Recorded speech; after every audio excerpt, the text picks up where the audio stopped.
This is a new kind of futuristic technology. As long as the police wear these glasses, they can view crime scenes at any time, but it's basically just video playback. They can't interact with the people inside. Agent Luke is collecting evidence on a beach. Suddenly a surge of electricity flashes by. The next second he sees a phantom figure appear. As the figure becomes clearer, Luke finally sees the person's face. He's in total disbelief.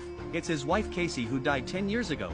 He can't help but shout out in shock. But not only does she hear him, she even turns around and looks at him. Clearly, Casey is nothing like the other virtual people around. Luke quickly chases after his wife, but then he runs straight into the wall of the real-world room. However, after inspection, there's absolutely nothing wrong with the virtual glasses. Technically something like this shouldn't happen, but there's one possibility. The accident that killed Casey also happened at this beach 10 years ago, so the virtual spaces from both cases might have overlapped. But the tech team shut that theory down immediately, because Casey's case hasn't been virtualized yet. Luke goes home feeling disappointed, even though he has a new wife now. He's never truly moved on from Casey. So late that night he returns to the station and enters the beach again. Sure enough, he finds Casey staring out at the ocean.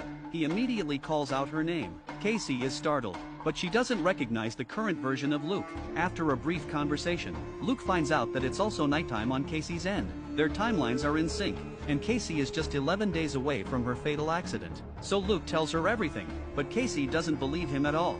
Thinking the person in front of her is just pulling some prank, she turns to leave, to prove he's telling the truth.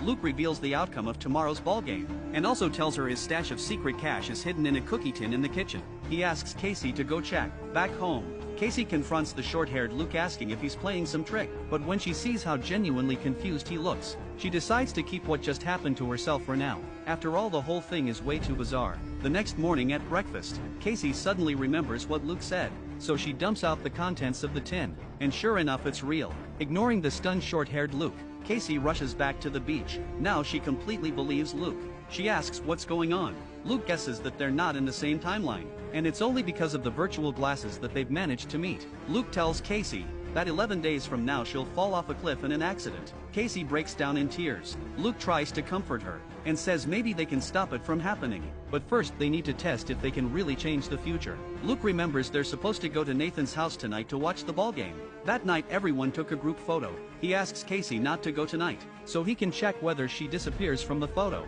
That afternoon, the short-haired Luke gets ready to take Casey to Nathan's. Casey says she's not feeling well and decides to stay home. Meanwhile, Luke digs out the old photo. After the game ends, he's thrilled to see that Casey really has vanished from the picture.